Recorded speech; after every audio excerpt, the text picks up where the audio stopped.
So, hello. Ang ikalawa naman na pelikula na naatas sa akin ay ang Daewon noong 2016. At ang direktor sa pelikulang ito ay si Brillante Mendoza. So, ang mga bida or ang mga tauhan sa pelikulang ito ay si Nora Honor bilang Shaleha, si Bembol Rocco bilang Bangasan, si Labi Po bilang Marcela, at si Mercedes Cabral bilang Ayesha. Di ba nga ang pelikulang ito ay patungkol sa buhay ng isang Muslim. Di ba nga ang kultura ng mga Muslim ay maaaring silang ikasal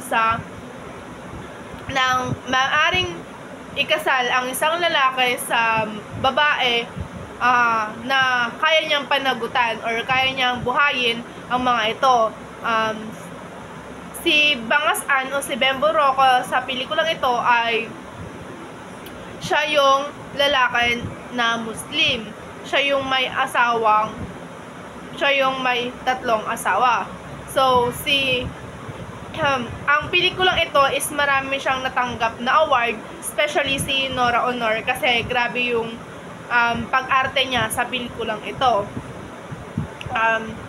Si Nora Honor kasi is yung kwentong ito is dumadaloy siya talaga sa buhay ng isang Muslim. So si Nora Honor nga is asawa niya tong si Bembol Rocco o si Bangasan, na si Nora Honor is hindi niya kayang magbigay ng anak or hindi niya kayang bumuo ng anak para kay Bembol Rocco. Ngunit syempre nga ang Muslim kasi is padami sila ng padami. Parang may kultura sila na dapat marami, dapat sagana yung surname nila or yung apelyido nila sa lugar nila. So si Nora Honor is hindi niya kayang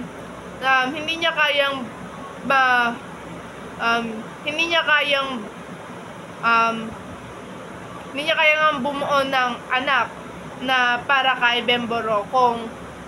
At dahil nga mahal niya tong si Bembol Rocco is kinausap ni Nora Honor si Mercedes Cabral at saka si Labi Po kung maaari ba niyang pakasalan si Bembol Rocco na para